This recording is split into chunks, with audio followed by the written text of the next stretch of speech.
No questions? All right, we'll just continue with chapter 13 here.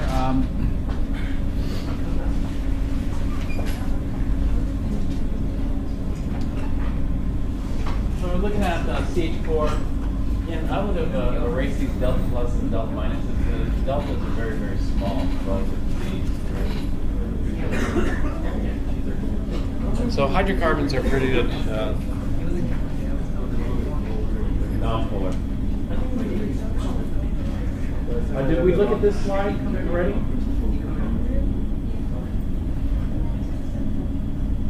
CO2, both of these have polar bonds. One's non-polar, the other's polar. It's because of how the dipoles. The dipoles, these arrows here, how they line up. Here they're just equal and opposite, so they cancel each other out. We have two different ways.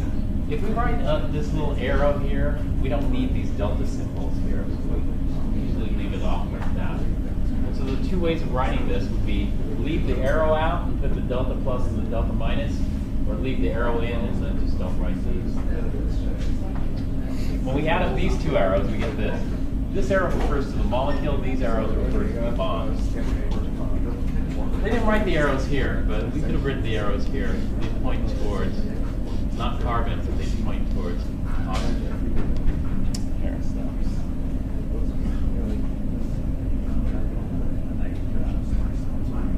all right, so we left off talking about these, right?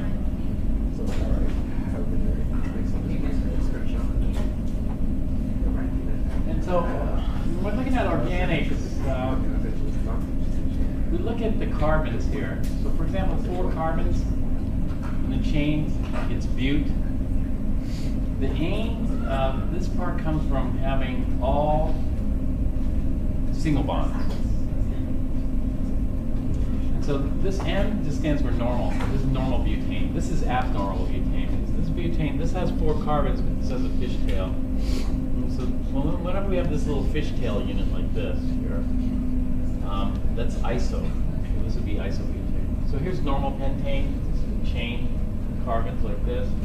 Here's isopentane, has this fishtail, and this is a different one. This is neopentane. Neopentane has 5 carbons, but they're arranged in a ball-like structure, spherical. The central carbon here, if you look at that, it's tetrahedral, which is spherical symmetry. It's kind of like a ball. So it's neopentane. These types of iso, and neo, those are common names. There's a systematic way of naming these. The systematic way of naming these is based on the longest carbon chain. Here, the longest carbon chain is 4 carbons. Here, the longest carbon chain is not 4, even though there are a total of 4 carbons. The longest carbon chain, continuous, is 3 carbons. If it's 3 carbons, then it gets the base name prop, P-R-O-P, so it would be propane. And then this is what we call a branched hydrocarbon. There's a branch in carbon 2 here. So this is, we'll call this carbon 1. This is carbon 2. There's a little branch here. This is a substituent, or something attached to the branch as a branch. And so this is called a methyl substituent. This is a 1 carbon substituent, methyl. So this is called 2-methylpropane, or isobutane. Isobute because it has a total of 4 carbons, but they're in a weird arrangement. Or 2-methylpropane. Which we have a methyl stuck on carbon 2 as propane. This would be called N-pentane here, but what's the longest chain of carbon atoms here? Continuous chain, 1, 2, 3, 4. So the parent here would be butane. And so what we'd say is, okay, here's carbon 1, here's carbon 2. So on carbon 2 there's a methyl group. So this would be 2-methyl, this butane, the 4 carbon chain, 1, 2, 3, 4. 2-methyl butane. Here, the longest chain is 3 carbons. 1, 2, 3.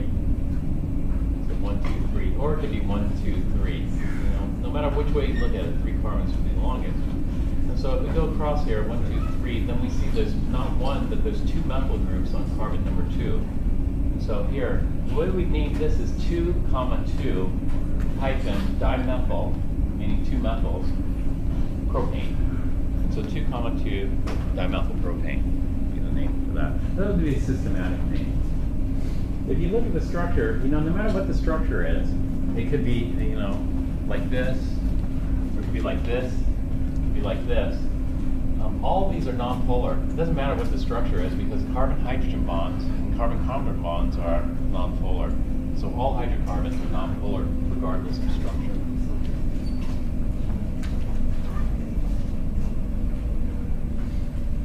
Those are some alkanes. There are more. There are things called alkenes, which have a double bond, and alkynes, which have a triple bond. We'll talk about alkenes just briefly later, but we can skip on. We're going to talk about alcohols and ethers next. Alcohols will have this group called a hydroxyl group. So we saw the methyl group, which is CH3. This is called a hydroxyl. It looks like hydroxide, but it's not. The difference between hydroxide and a hydroxyl group is the bonding. This is a covalent bond, whereas hydroxide would be a negative and it would bond ionically. And so this is usually bonded to carbon here, so it's a COH. When we have a COH, that's an alcohol, typically. Unless the C is a special carbon, unless the C has another oxygen bond to it, then it'd be an acid. But the chemical properties of an alcohol are the chemical properties. Well, the hydroxyl group is going to dictate the chemical properties and the physical properties of alcohols. An ether has not a COH link, but it has a COC link. So get rid of that hydrogen, replace it with a C. So if we have a COC link, that's what we call an ether. And we saw these two as isomers. We saw ethanol and dimethyl ether as two isomers of C2H6O. So let's look at this one. Okay, this is one carbon alcohol. One carbon is meth, so this is methanol. It's an alkane, ane, and an alcohol. So methanol. There's another word for this, and that's methyl alcohol, because this is a methyl substituent. Methyl attached to an alcohol. Methyl alcohol. But all alcohols have this in common. It's got a COH linkage. Over here, this is an alcohol with a COH linkage here. But this is a longer chain. 1, 2, 3, 4 carbons in this chain. 4 carbons, which gives us bute. So this is butanol or butyl alcohol. If we look at this, what's the geometry of this one here? This carbon. See the geometry? Tetrahedral. The geometry of this? Tetrahedral. In fact, all these are tetrahedral carbon atoms. The geometry of this oxygen?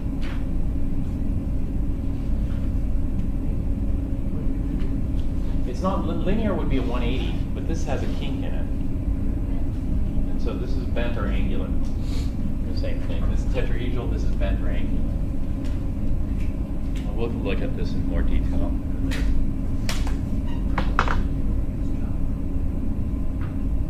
These are ethers here. The ethers are going to have a COC linkage. So you can see it here, COC linkage. Now, if we have a 1 carbon substituent like this would be a methyl. But what if we have a 2 carbon substituent? 2 carbon substituent like this is called an ethyl. We have 2 ethyls, an ethyl on the left and an ethyl on the right, so this is called diethyl ether. That's the diethyl ether. What's the geometry on this carbon? Tetrahedral, tetrahedral, bend, tetrahedral. Let's take a look at this. This one is called methyl because we've got a methyl attached here to this oxygen. But what is this group called? This group is called phenyl. It's a phenyl, C5. No, actually not C5. It's C1, 2, 3, 4, 5, 6, C6H5. C6H5, phenyl. Phenyl is kind of interesting because methyl, what's the geometry of that? Tetrahedral, this is that. What's the geometry of this? Trigonal planar. In fact, all these carbons are trigonal planar because there's 3 groups, 2 single bonds and 1 double bond.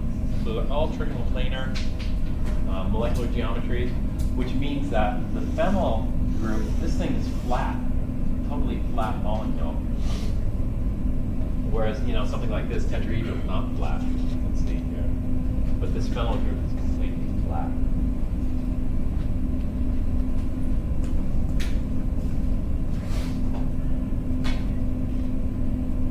Carboxylic acids is the next one we're going to look at.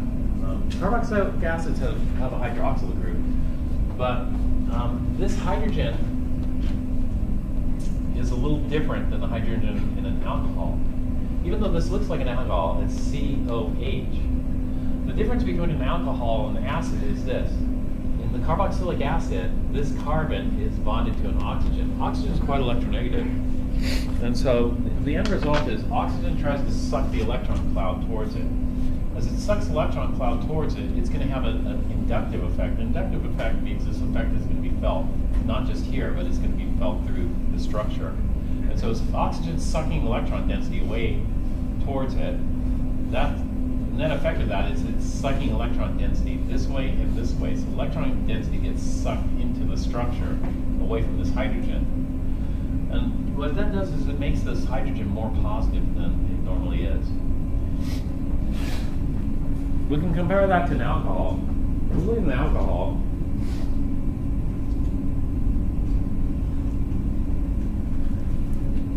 we look at this carbon. Is there an oxygen sucking the electron density away from this carbon? Well, yeah, this one, but out here? No. We have hydrogens. Is there much electronegativity difference between a carbon and a hydrogen? No, I mean, they're about the same. In fact, we call this a nonpolar bond. What about carbon and carbon? No. And so there's no inductive effect. There's nothing sucking electron density away from here, which is in turn going to suck electron density away from here. And so what that means is that an alcohol, we don't really consider this hydrogen very acidic. You know? And so alcohol, yeah, it can act as an acid, but you'd need an awfully powerful base to get that to react as an acid. And so this is not very acidic. And of course, these hydrocarbon hydrogens, are these very acidic? Like, for example, do we consider these acid hydrogens also? Not at all. These would definitely not be acid hydrogens. In fact, I gave you a tip the other day. I don't know if you remember the tip, but if we have an acid, then the hydrogen must be bonded to the most electronegative atom or the least electronegative atom in the structure. If we have an acid hydrogen, bond the hydrogen to the most electronegative atom in the structure. And so, for example, this, one of the chemical properties of this is, have you seen this species before? On the acid chart, right? It's on the acid chart, so that tells me that hydrogen must be acidic. So, do I bond the hydrogen to carbon? Like this? Do I bond the hydrogen? Is this hydrogen acidic? No, like for example in methane. You know, if I have methane has four, I'll try to draw the 3D structure for this. 4 hydrogens. Methane must be terribly acidic because it has 4 hydrogens. Is that true or false? That's false. Methane is not acidic at all. You're not going to neutralize any base with methane. And why is that? Because the hydrogens are totally unattractive to a base. If you're a base, what are you looking for? You're looking for what charge? If you're a base, what charge are you looking for? Positive or negative charge? So think of a good base. What's a good strong base? What's a good strong base that's very common?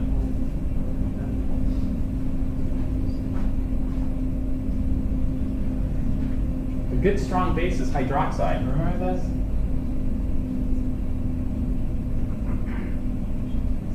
Hydroxide seeking positive charge or negative charge?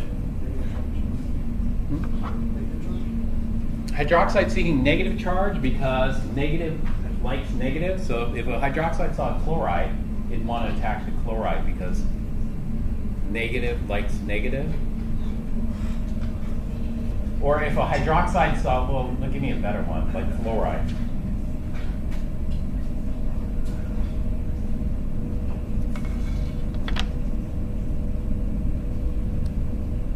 Or some other base.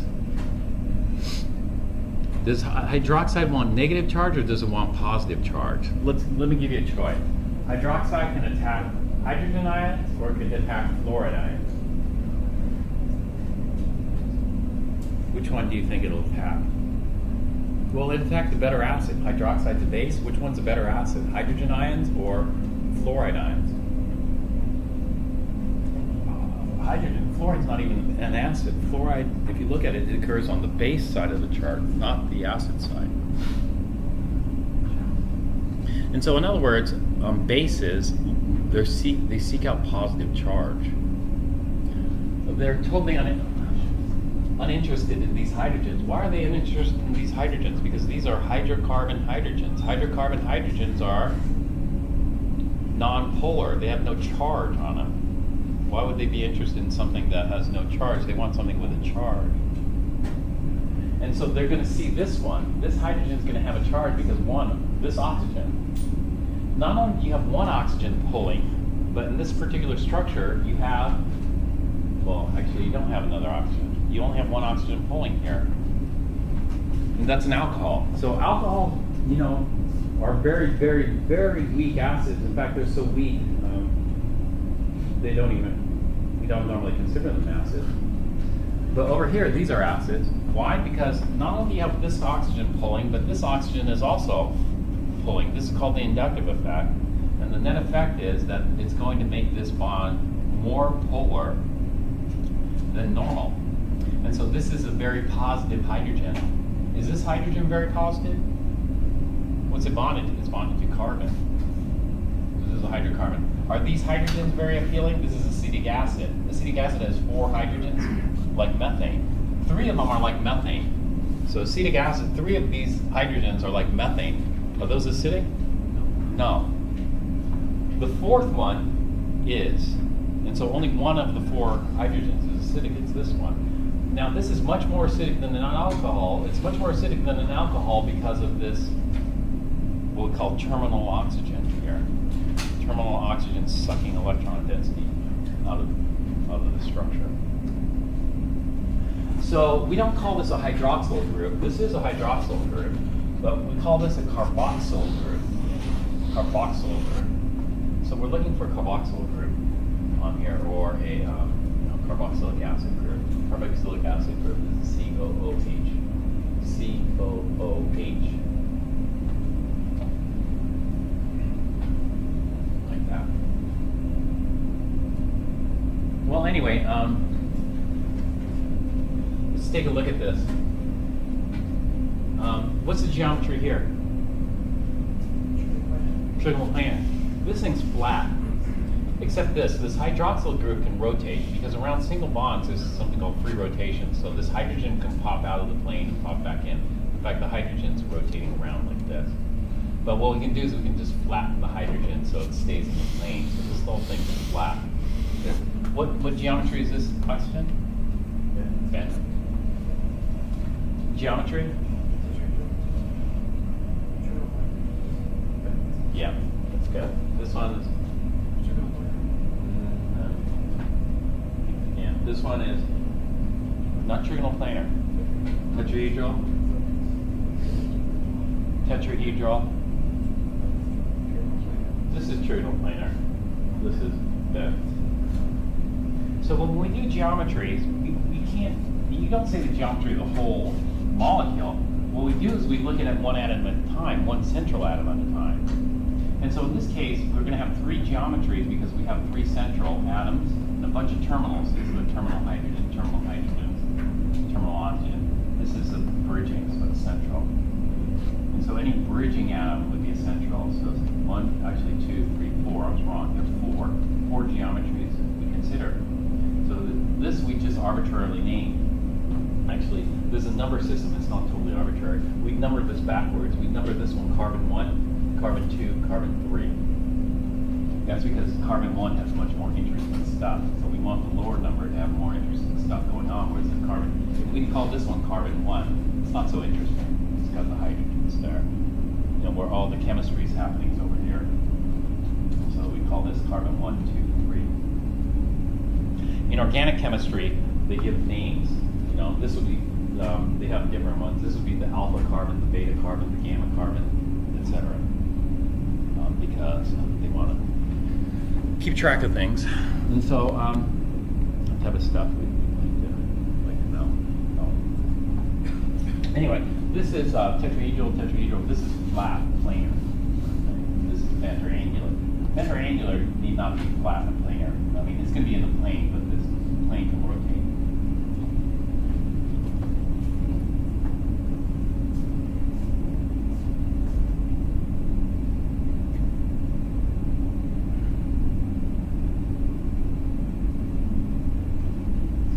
So when we see the carboxyl group written like this, a lot of people think that that's an oxygen. Oh, this is a peroxide. Remember I talked about peroxides? Peroxides have an OO bond, but this is not a peroxide. And people don't get this mixed up with peroxides. They don't get it mixed up with peroxides because you'll never be able to draw the Lewis structure for this. It just wouldn't work out unless it comes out as a carboxylic acid group. And so when you see COOH, the two O's are not bonded to each other. The two O's are bonded to the carbon. Okay, the names end with ic acid, or weak acid, ionides. All these carboxylic acids are weak. Some are kind of strong because of electron sucking action. So for example, trichloroacetic acid is a bit stronger than regular acetic acid. And so if I were to draw this three-dimensionally, I'd have this carbon here like this.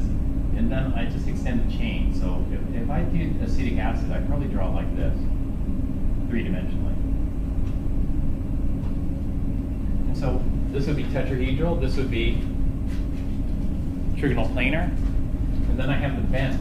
Well, the bent, what I want to do is I just want to flatten it out so it's in the board. If I flatten this out, and this is in the board, what's causing it to be bent? What's causing it to be bent are these two lone pairs. And so this oxygen is bent angular for its molecular geometry, but what is its electron geometry? The electron geometry around that oxygen is actually tetrahedral because there are two lone pairs. One lone pair is going to stick out of the board, one lone pair is going to stick in like this. And so this is the way I draw it here on paper. And we know that, you know, this hydrogen acts and behaves quite a bit different than these because of this inductive effect, this electron withdrawing. So the electron cloud's being pulled into the structure over here, especially by this terminal oxygen. But what happens if I do this? And so this is sometimes why they call this the alpha carbon here. If I change the substituents on the alpha carbon, that is, rather than put hydrogens there, let's put fluorines here. If I put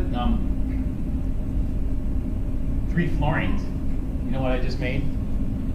This is called trifluoroacetic acid. Trifluoroacetic acid, compared to acetic acid, has quite a bit different acidity.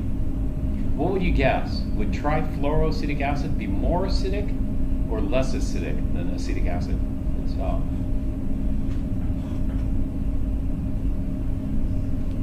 Trifluoroacetic acid turns out to be much more acidic. Like, for example, trichloroacetic acid is borderline strong acid. Trichloroacetic acid you can buy. But anyway, what happens is not only do you have this oxygen sucking, but all these terminal fluorines, all those terminal fluorines are trying to suck the electron cloud towards it, which is going to have a net effect of making this hydrogen much more acidic.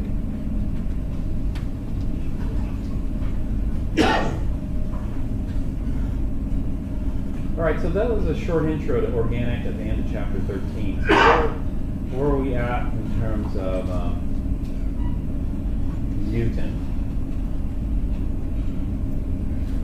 So we left off talking about Newton. Let's see, where did we leave on? Stoichiometry, I think, or reactions. So classifying chemical reactions, precipitation, reaction, solubility, product. Solubility product, that was a mistake. That wasn't supposed to do that. Solubility product is not until chapter 19 or 20, maybe chapter 20, something way out there. So all this stuff in solubility product should sound really unfamiliar.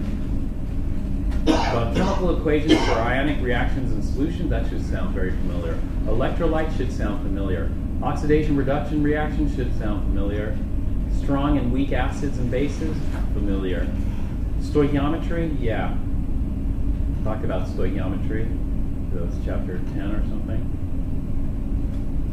Or 11. No, chapter 10. Mole to mole and mass to mass conversions. Stoichiometry. Theoretical yield and percent yield. Stoichiometry. Identify the limiting reactant. Stoichiometry. Enthalpy. Stoichiometry. So that pretty much concludes chapter 10. Then we moved on to chapter 11. Chapter 11 started with electromagnetic spectrum, light. So light, and then the Bohr model. I don't know why so many people get mixed up. I see the Bohr model here, but is the Bohr model the current modern day model? No. What's the current model? What's the current theory? Bohr theory is the one since abandoned. What's the current theory called? That replaced Bohr theory.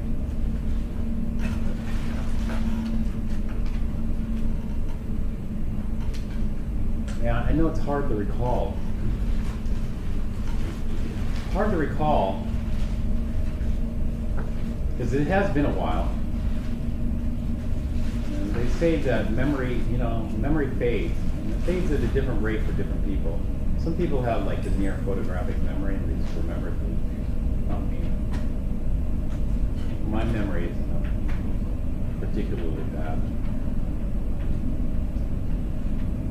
But I do, the only reason I remember it is because of repetition. You hear something so many times over and over again, it's easy to remember. It's not because it takes any special thinking or special skills, it's just repetition.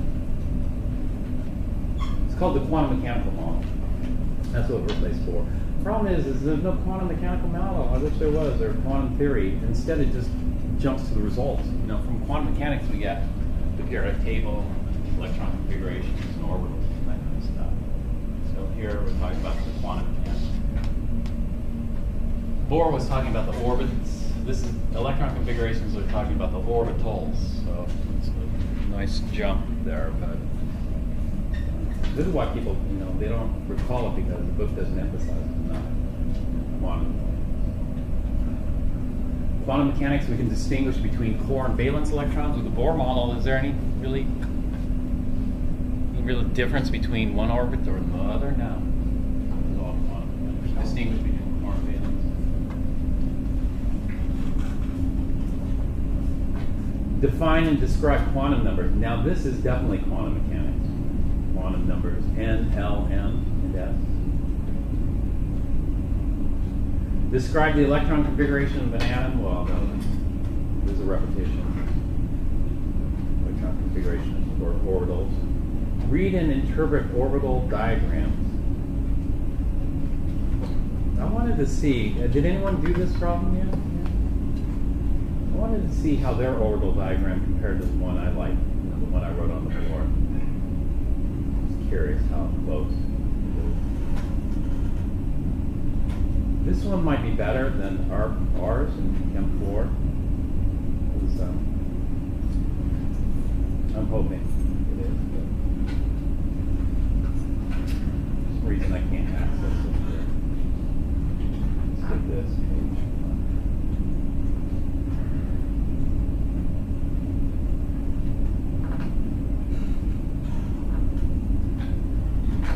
They have some weird navigation on this.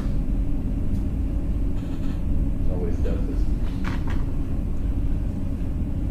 Really haven't quite figured it out. But anyway, going back to where we were.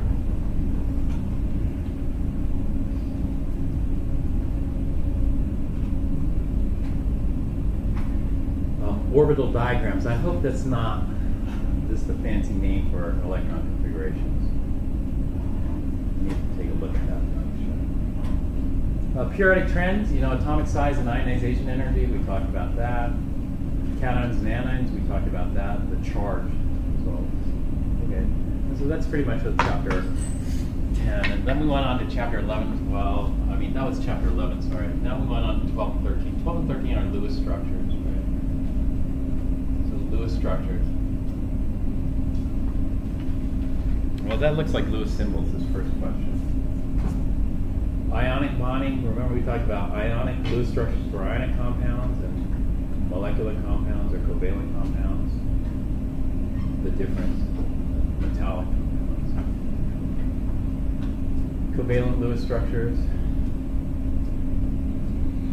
Formation of covalent bonds. Talked about orbital overlap. Electrostatic attractions, electrical attractions, Coulomb's law. Covalent bonding.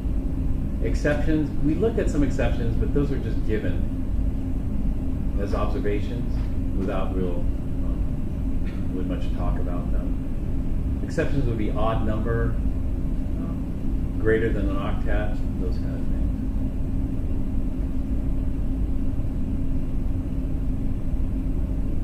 Draw a Lewis structure for an atom. Well, Lewis structure for an atom is Lewis symbols.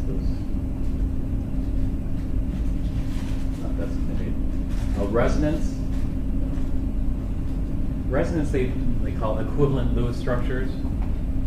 They don't have to always be equivalent. It could be near equivalent or near equivalent Lewis structure. But if the structure's way off in terms of energy, then forget it.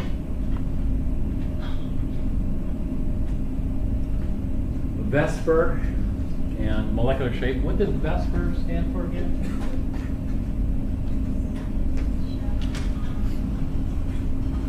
Yeah, valence shell, electron pair, repulsion. Valence shell, electron pair, repulsion. It doesn't have to be electron pair, so I like to say electron group repulsion. We talked about electronegativity. Electronegativity is actually in chapter 12. Polarity is in chapter 13. Electronegativity and polarity, well, those are two closely related topics, so it makes sense we want to put them together. And then, does Avogadro's law sound familiar? Well, it should, but does it sound familiar for chapter 13? No, so we end here. Avogadro's law, volume and moles, the ideal gas law. You know what that is? That is going to be, let's see what chapter 14 has in store for us. Chapter 14 has this in store. It's the ideal gas law and its application. The ideal gas law and its application starts with Avogadro's law. Avogadro's law is sometimes called the law of combining volumes. It's Avogadro's law. 14.6. Ideal gas law. So you see that those questions are going to be for chapter 14, not chapter 13. And so we'd stop. And so you should be where? Well, you should be working on getting to here, electronegativity and polarity. Know where you're at. Working to there.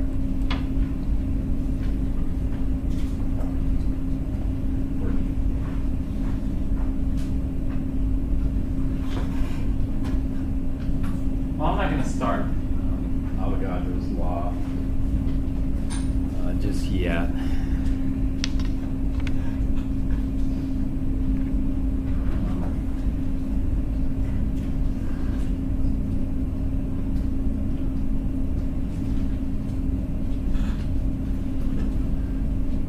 Instead, what I'd like you to do is get some more practice with Lewis structures. Vesper. Let's do that.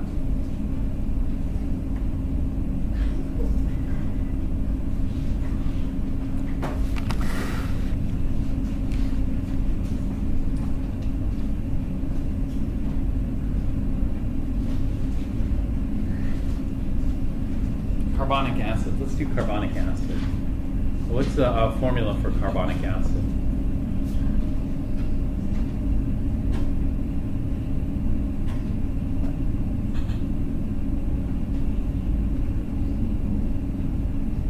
Yeah, H2CO. You have it, Richard? H2CO.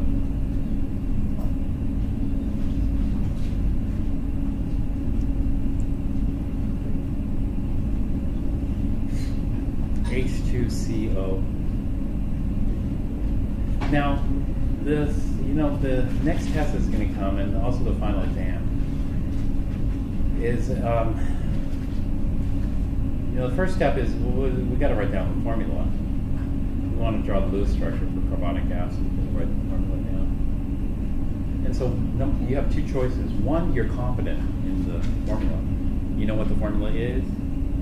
Say for sure it's this. Or two, you're a little shaky. If you're a little shaky, be careful, because if you write the wrong formula and you draw the wrong Lewis structure, you get almost no points because it's a totally wrong Lewis structure. So and it's kind of harsh because if you can't get the formula right, you're going to lose the bulk of the points. And so if you're shaky, well, what you can do is, and you aren't confident that you have the correct formula, you can come and ask me, and I'll take off a deduction and give you the formula, for a cost.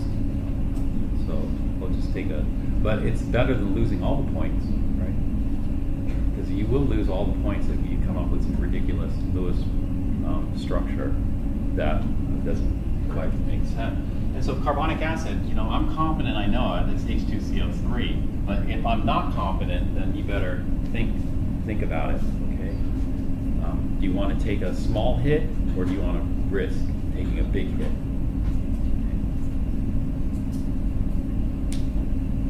All right, so why don't you try working on this Lewis structure, and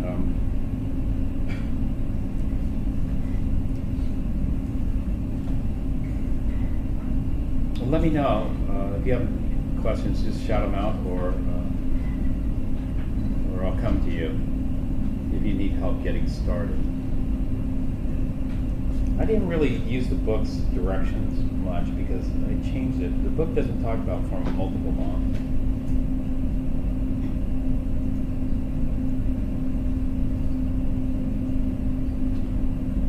But sometimes we have to form multiple bonds to complete the octet. In fact, it happens more often than not, it seems.